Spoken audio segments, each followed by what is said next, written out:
When Jimin finally breaks down in front of Jungkook, buried truths erupt. But Jungkook's unexpected response changes everything between them forever.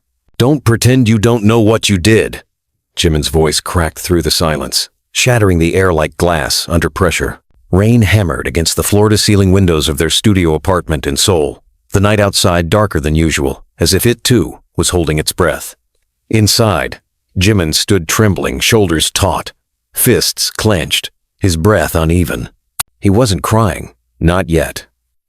But his eyes were red-rimmed, glassy, holding back a storm, so close to bursting. Jungkook stood frozen across the room, halfway between the kitchen and the living room, one hand still holding the edge of the granite countertop, knuckles white. The silence after Jimin's outburst was deafening. Only the rhythmic patter of the rain and the ticking of the old wall clock could be heard.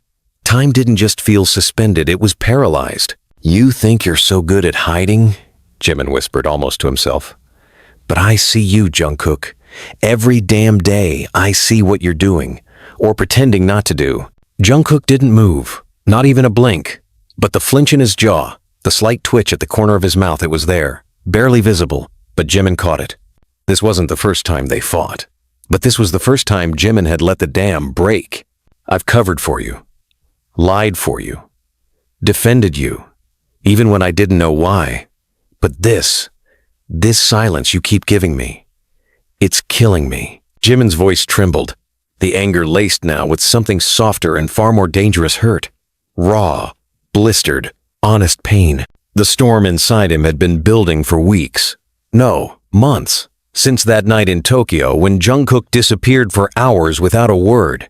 Since the way his eyes avoided Jimin's every time the topic of the accident came up. Since the late-night phone calls that stopped the moment Jimin entered the room. Jungkook slowly let out a breath, his Adam's apple bobbing as he swallowed.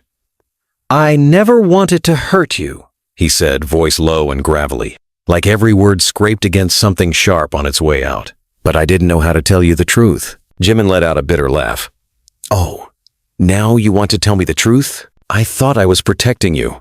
Jimin took a step forward, wet hair clinging to his forehead from the earlier downpour, still soaked through. His breath fogged up in the chill air. "From what?" Jungkook's eyes darted to the floor, and for a moment, Jimin saw it, the flicker of shame and guilt. So much of it. "Myself," Jungkook whispered. And then, it was as if everything stopped. The air between them changed. He wasn't saying it out of fear or drama. He meant it. There was weight behind it, the kind you can only carry if you've been walking with a secret that burns your skin every day. Jimin staggered back as if struck.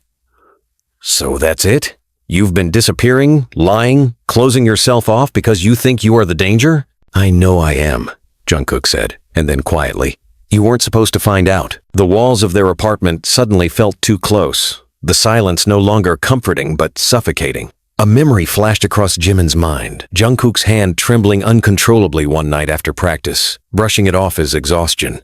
Another time, when he found torn-up photographs in the trash, all of them, of the two of them together. He had ignored every sign, excused every red flag, because he wanted to believe Jungkook was just tired, just distant, just human. "I can't live in this half-truth anymore," Jimin said, voice breaking now.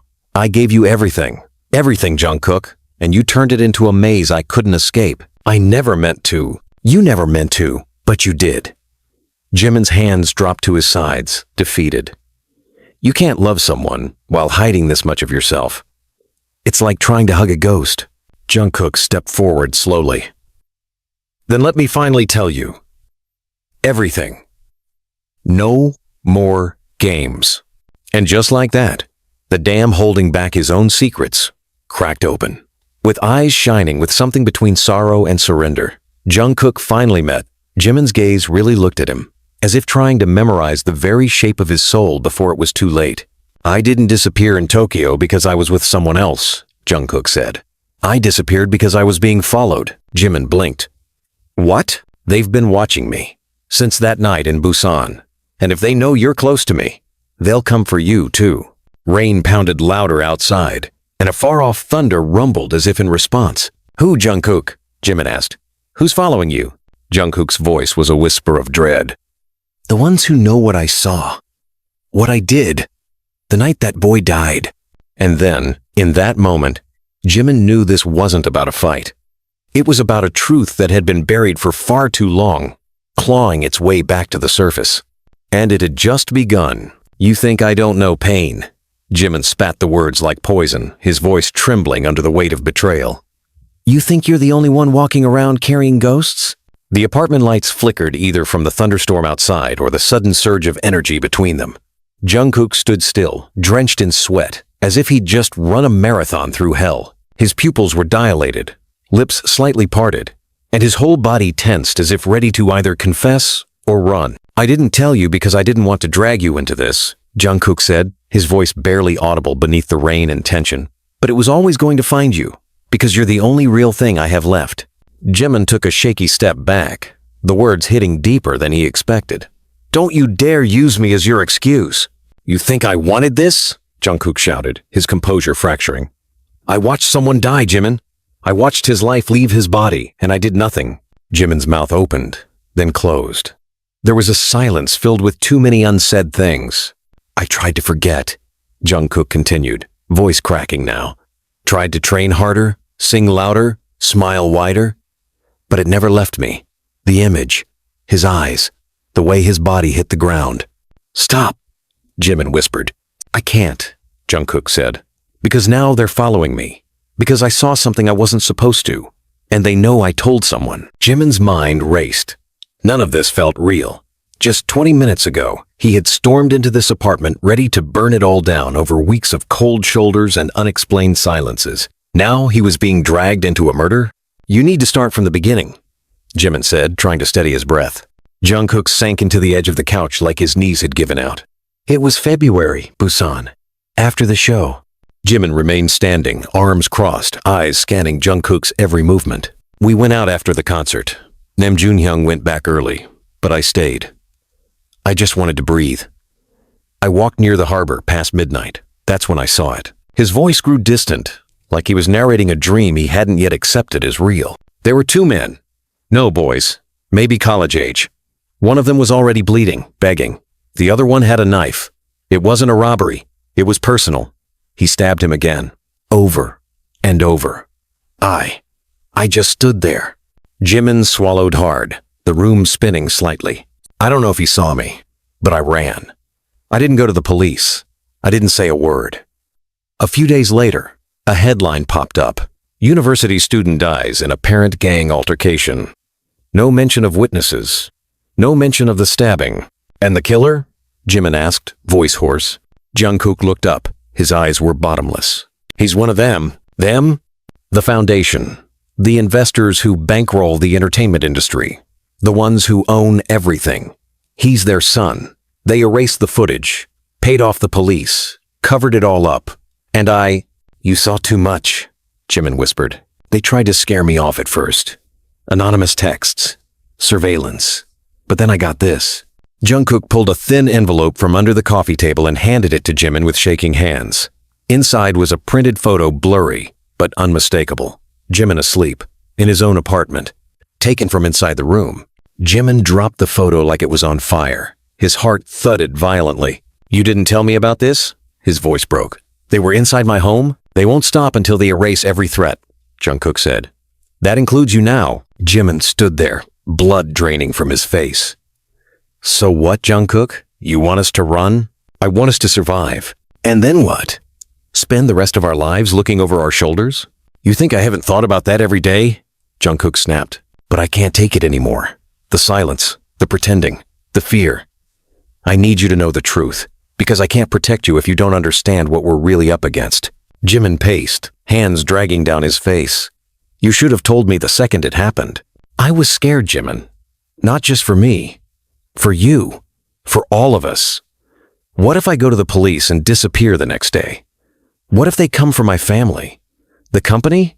You think they won't make it look like an overdose or suicide or... Stop. Jimin's voice cut like glass. Just stop. His chest heaved. His hands were shaking. But something had shifted. Beneath the fear was a fire, quiet, ancient, dangerous. You said I'm the only real thing you have left? He asked. Jungkook nodded silently. Then we don't run. We expose them. Jungkook stared at him, startled. What? I'm not going to let you carry this alone. If they're watching you, they're already watching me. If they're willing to kill to hide their secrets, they'll do it again. So we get the truth out before they can stop us. Jungkook shook his head. It's not that simple. No, Jimin said, stepping closer. It never was. Outside, lightning split the sky in two, and the whole apartment glowed for a single breath. Jungkook reached into his pocket and pulled out a USB drive. There's footage from a traffic cam across the harbor. It's blurry, but it shows the stabbing. I copied it before they could wipe it, but it's not enough on its own. Jimin took the drive and closed his fingers around it. Then we find more. We talk to people. That student's family, journalists, anyone who can't be bought. Even if it means the end of everything? Jungkook asked. Jimin looked him dead in the eye. You already said it. We're ghosts, and ghosts have nothing to lose. For a moment, the only sound was the rain. Then, slowly, Jungkook reached out and touched Jimin's hand, the same hand that had punched a hole in the emotional wall between them just hours before. Thank you, Jungkook whispered. Don't thank me, Jimin replied. Just don't lie to me again. The following days blurred into chaos. Secret meetings in underground cafes, burner phones, rummaging through digital archives and tracking down a terrified intern who used to work for the Foundation's media arm. Conversations between them were sharp, tense, and emotional, sometimes with words, other times with glances that held too much weight. I hate that you had to carry this alone, Jimin said one night, watching Jungkook rewatch the video frame by frame. I hate that I didn't trust you enough to share it sooner. You still don't trust me fully, Jimin said almost absent-mindedly. Jungkook looked up, surprised. You flinch every time I touch this, Jimin said, pointing to the USB. I'm scared it'll get you killed. Then let me choose. Another day, they met with the dead student's older sister, a woman whose eyes were sunken with grief and rage. They told us to shut up, she said. Said he was in the wrong place, wrong time. But Minjae was always careful. He never fought, never even drank. Her voice cracked. They paid us to stay quiet, and my father took it, but I never did. That night, Jimin watched Jungkook from across the room, watching how he bent under the weight of his guilt, how his fingers curled into his sleeves like he was trying to hold himself together from the inside out. You're not the boy who stood and watched, Jimin said quietly. Jungkook looked up, startled. You're the man who's choosing to stand now. That matters. But the closer they got to the truth, the more dangerous things became.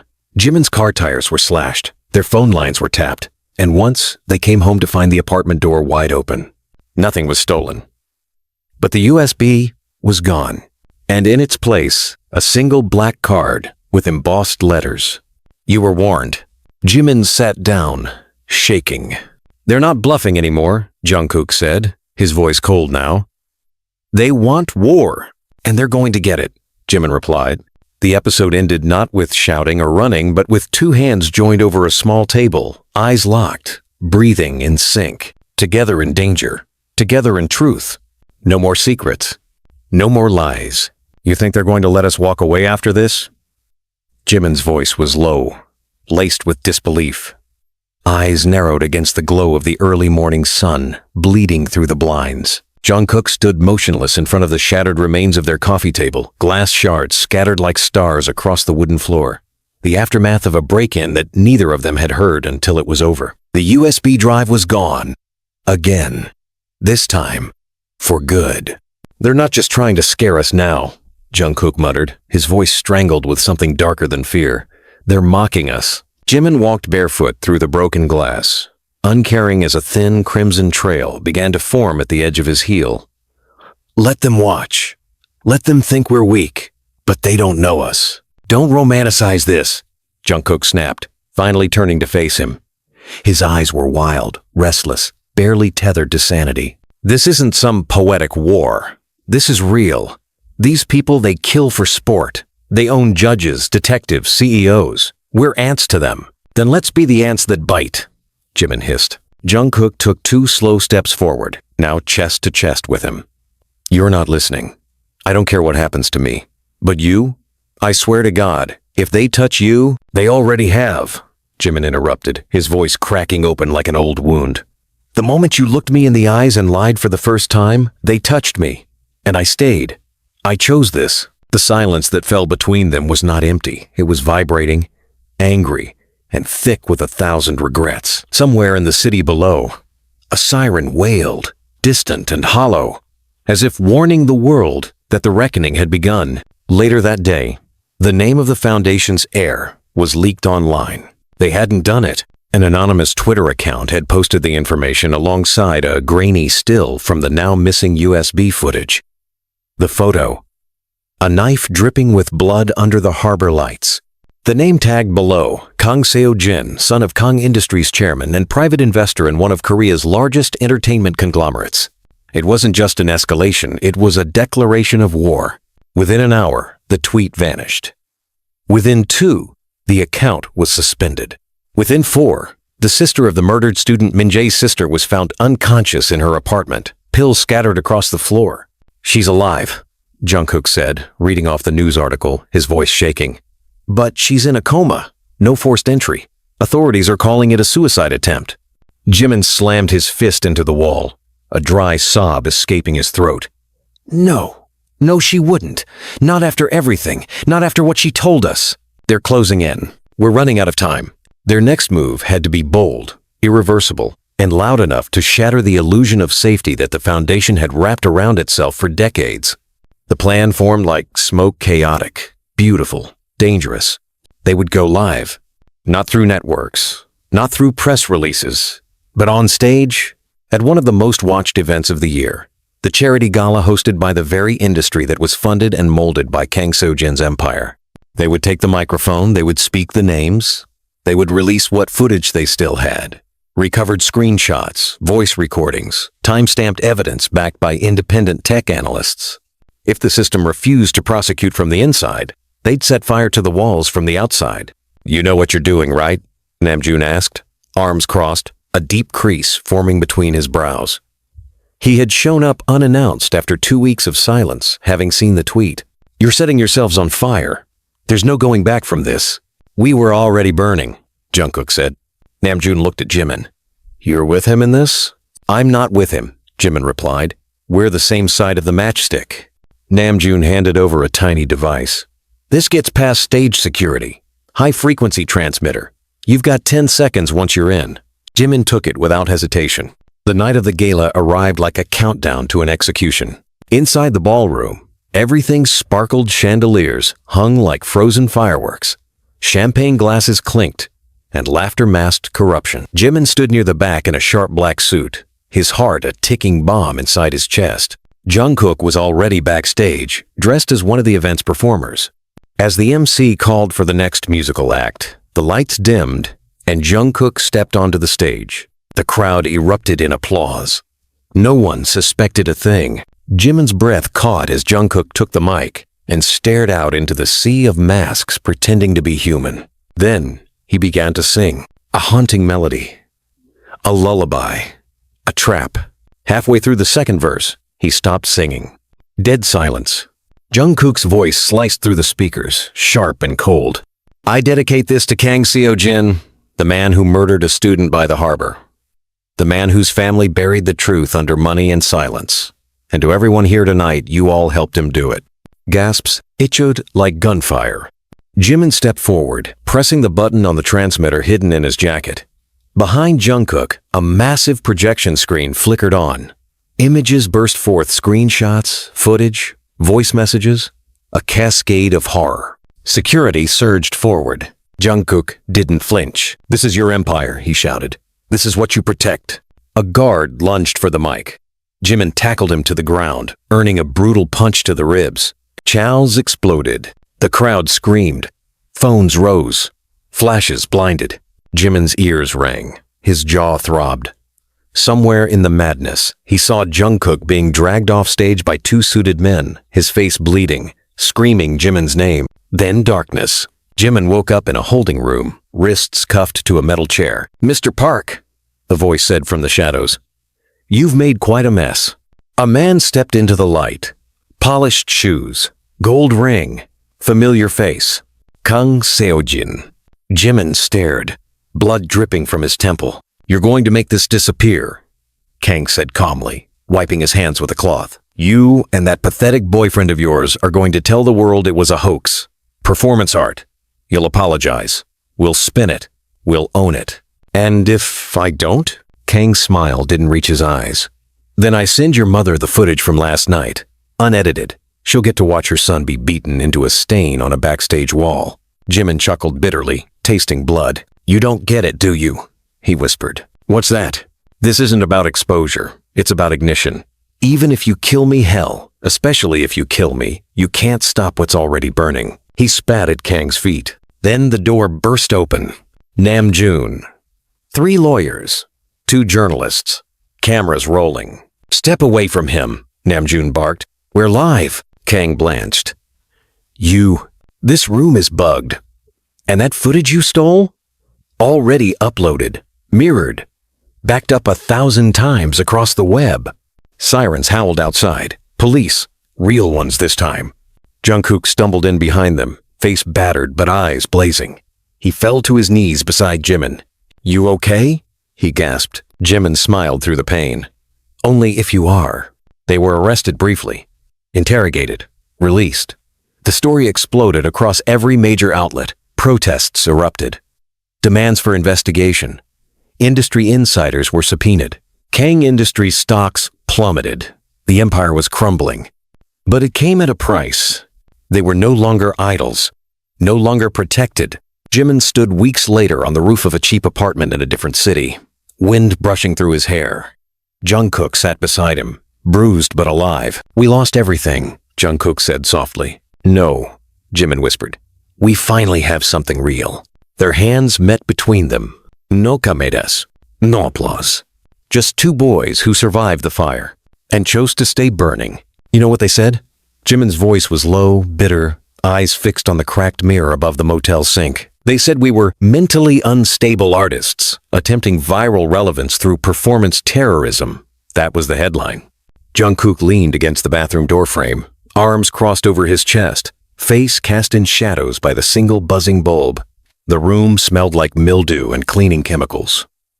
And the silence between them was heavier than the air. They're scared, Jungkook said quietly. They're winning, Jimin snapped.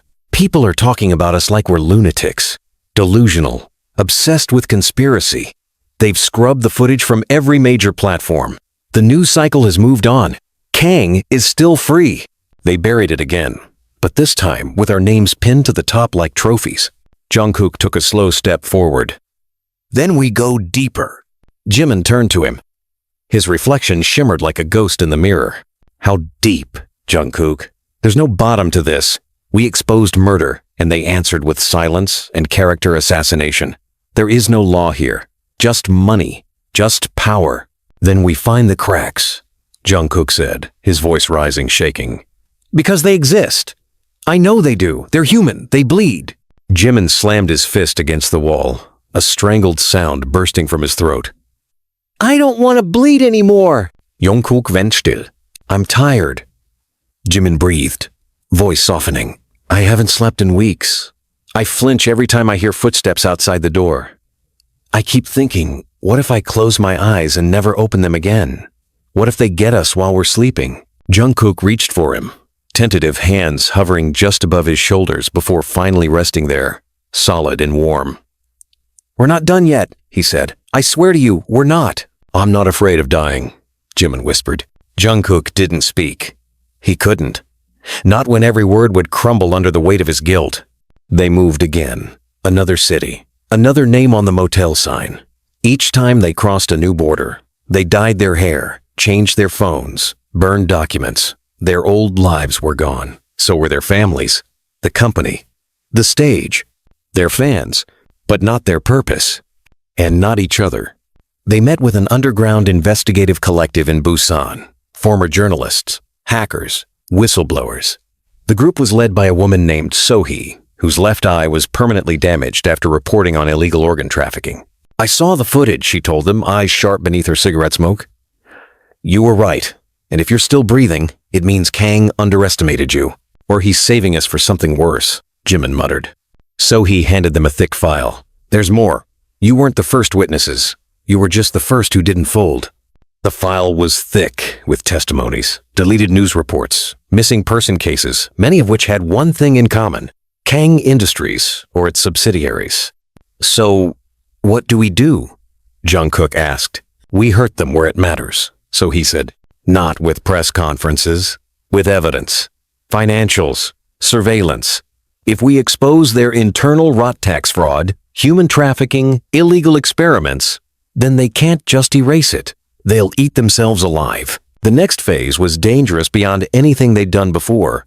They weren't just chasing justice. They were actively infiltrating the body of the beast. Jimin learned to pick locks. Jungkook learned to clone IDs and crack encrypted systems. They broke into one of Kang's storage facilities, posing as cleaners, and found floor after floor of abandoned hard drives, servers, medical records, files labeled with things like Subject 17A and Therapy Protocol, Neural Behavior Control. "What the hell is this?" Jimin murmured, scrolling through the screens. "Not just murder," Jungkook whispered. "Mind control.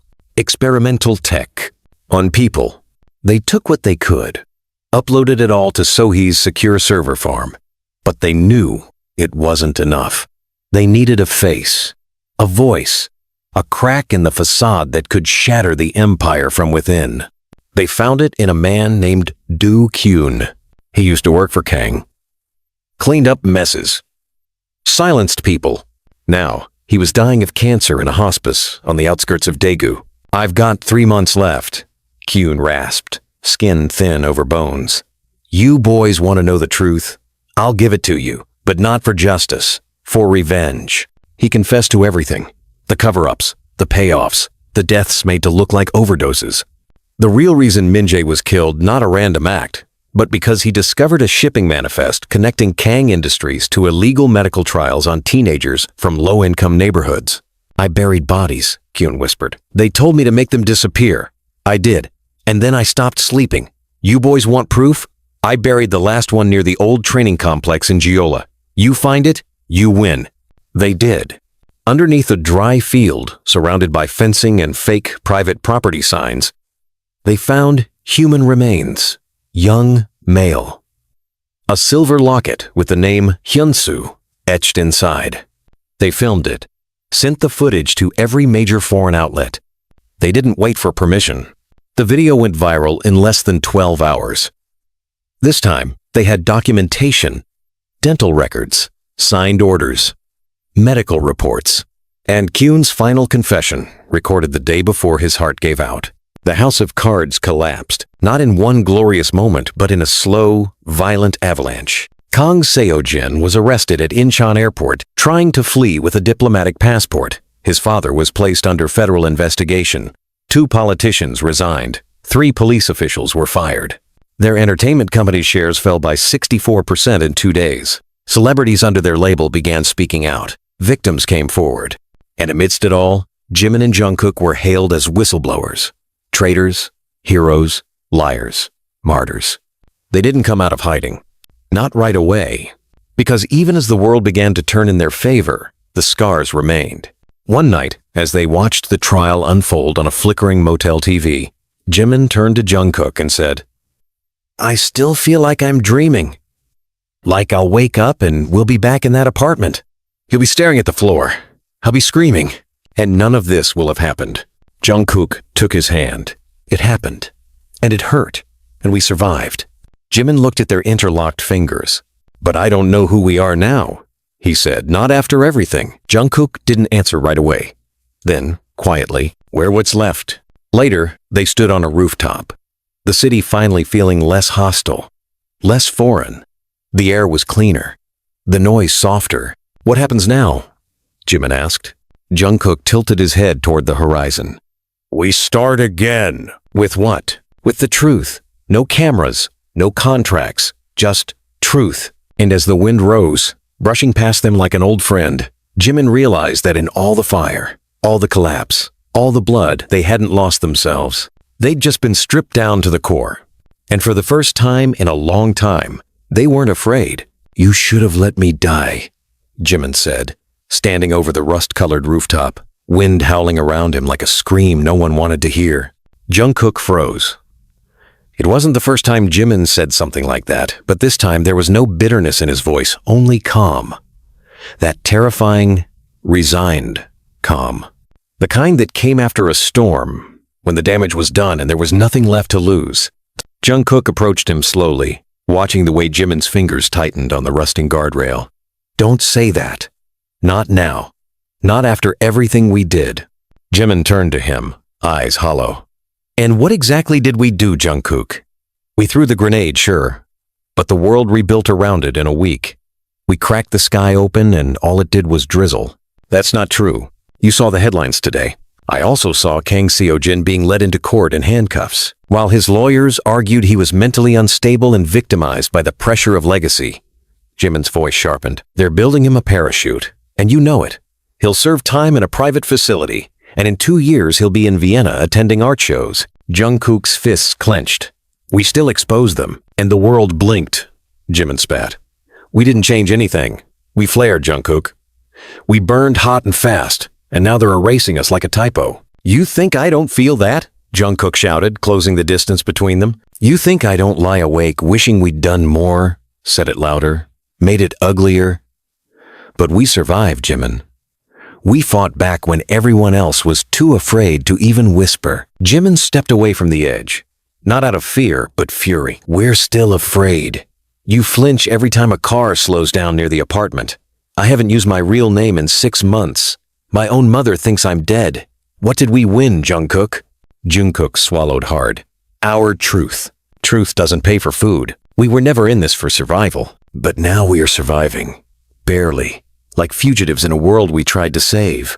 Jimin's voice dropped. Maybe I'm tired of surviving. Jungkook didn't answer. The next day, they sat in silence across from each other in a train heading south.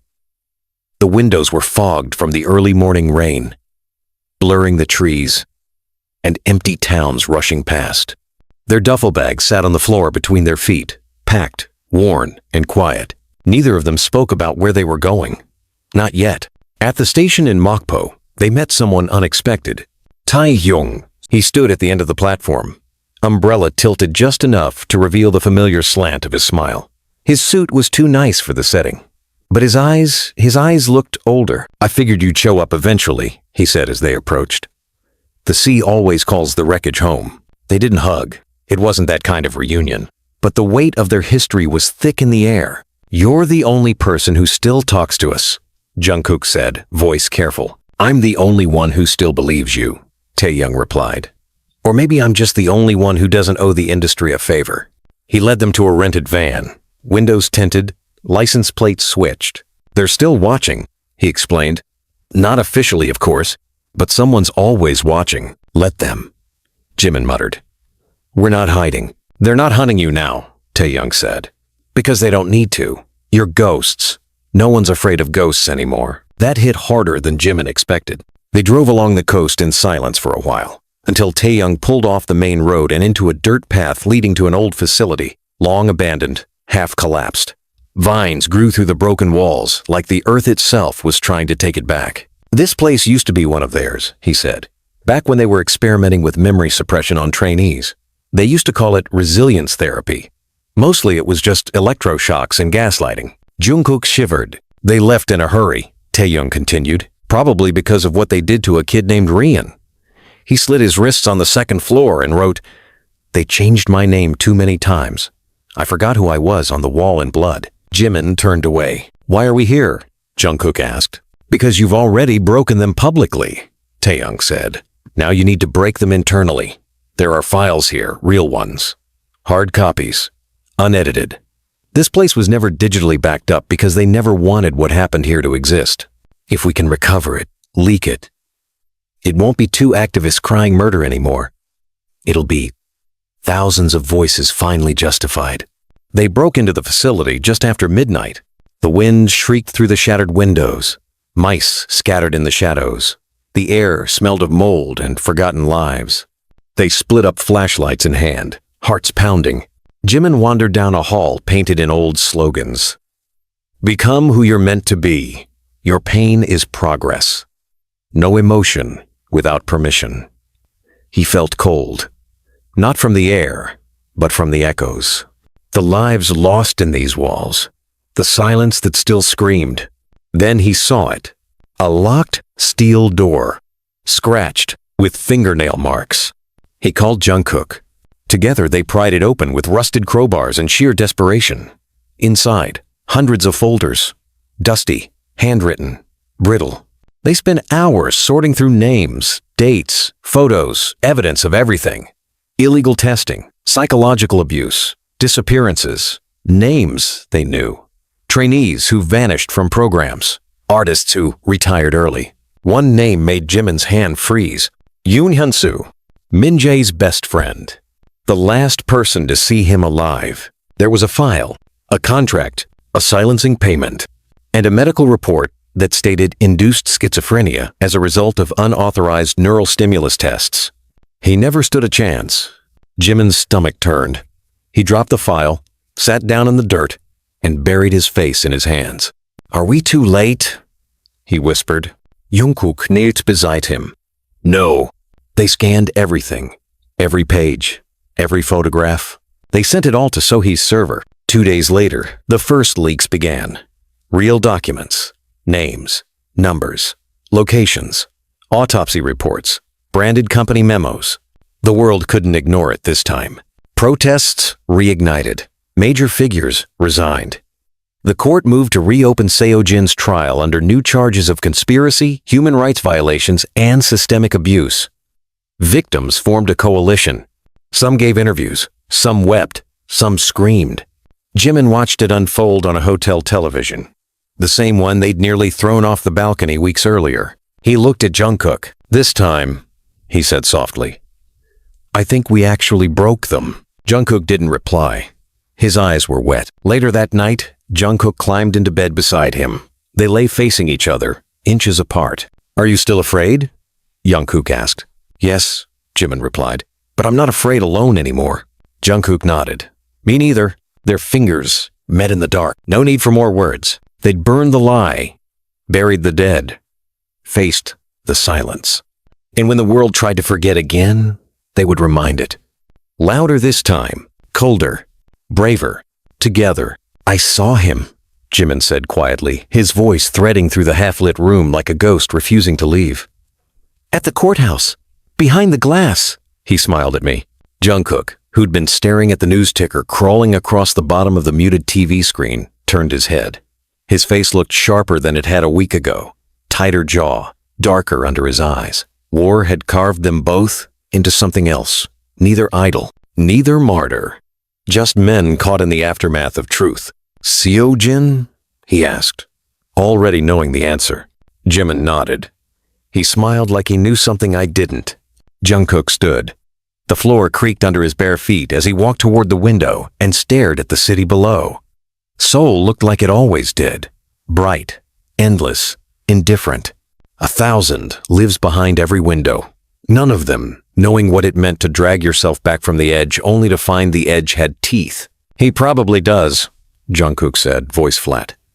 "People like him always have a contingency." Jimin sat on the corner of the bed, elbows on his knees, head in his hands. What if we just made him famous again? Infamous, yeah, but still, in him.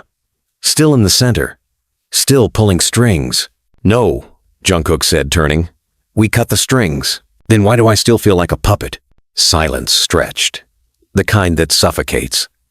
Then Jungkook moved, knelt in front of him, his hands resting gently on Jimin's knees. "Because we've spent our whole lives being used, molded, edited, programmed to obey. When you burn the script, the silence doesn't immediately feel like freedom. It just feels like static." Jimin laughed, bitter and raw. "You always talk like a poet when you're about to do something reckless." "Not reckless," Jungkook said. "Just necessary."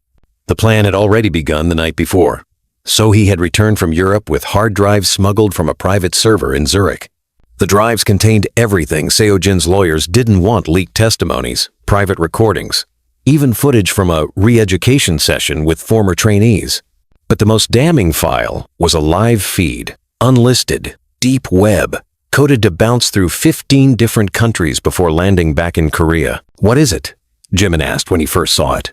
Sohee had looked him straight in the eye and said, It's what they've been doing since the trial started. A warehouse. Bright lights. A group of teenagers in branded uniforms, standing in perfect lines. One voice barking orders through a speaker. If they can't erase the past, so he whispered, they'll rebuild it faster than we can expose it. Same program, new faces.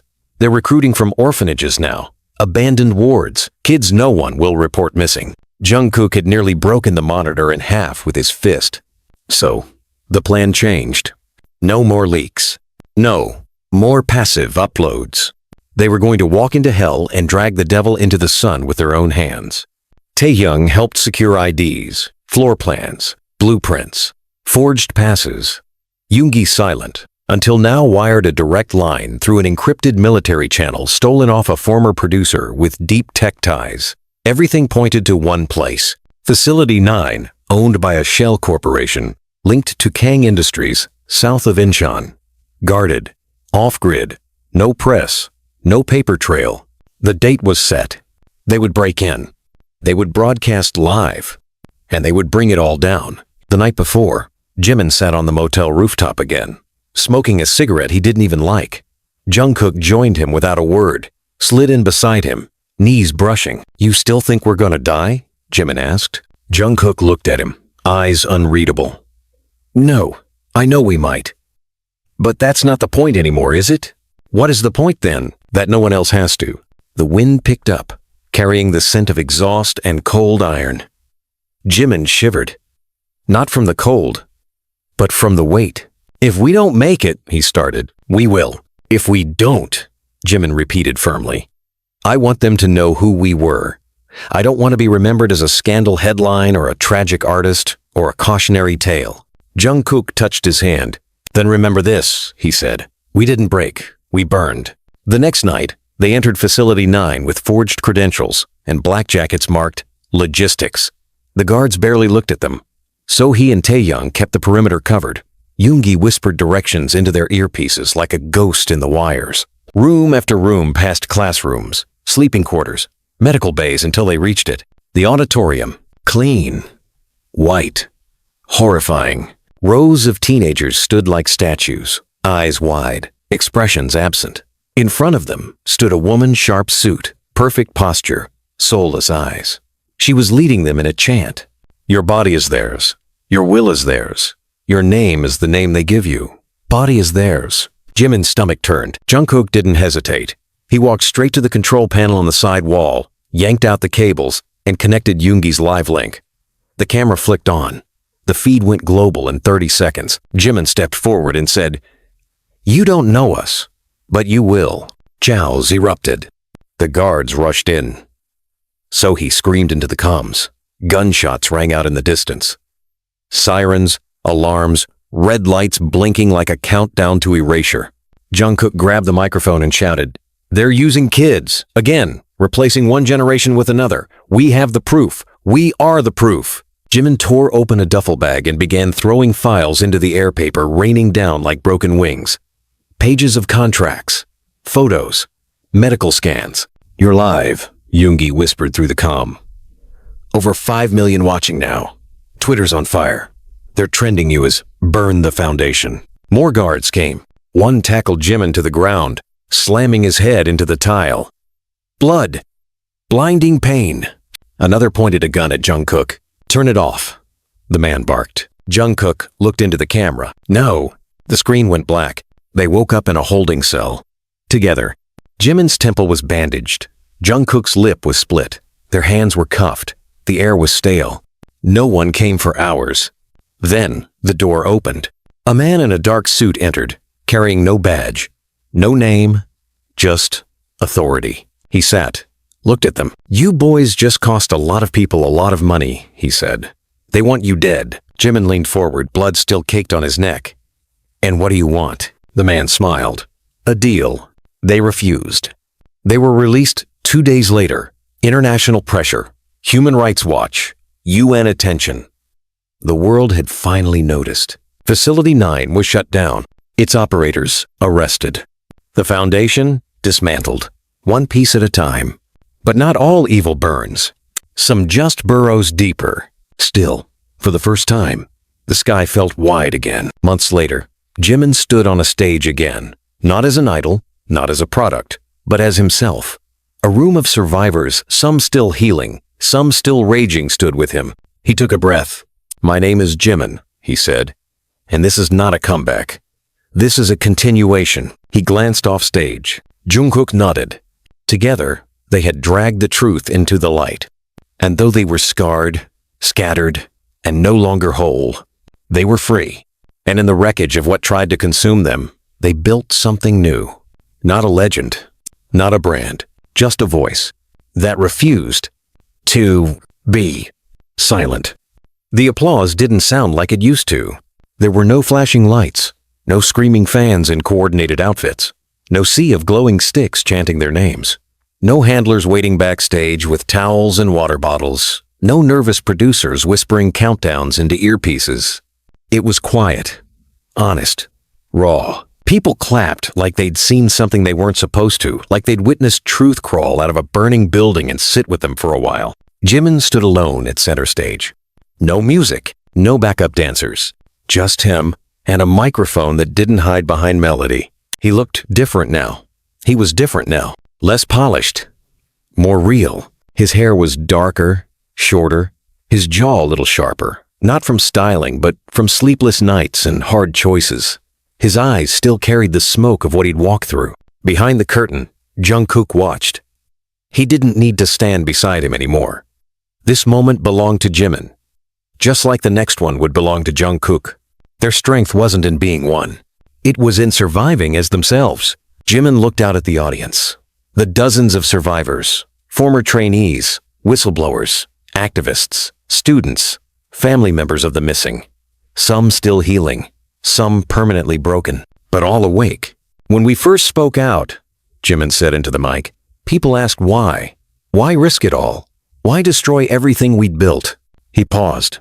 His voice trembled, but not with fear, with clarity. "And I used to say it was because of Minjae, because of Hyunsu, because of the kids who were turned into numbers. And it was because of them." He inhaled, slowly. "But it was also because of us." He glanced off stage, where Jungkook stood with his hands tucked into his sleeves, watching like he always did, silently, protectively. "We were dying quietly, performing our own erasure every day for applause, smiling while our humanity was carved out for marketing campaigns." He looked down for a moment, then back up. "I didn't want to die famous.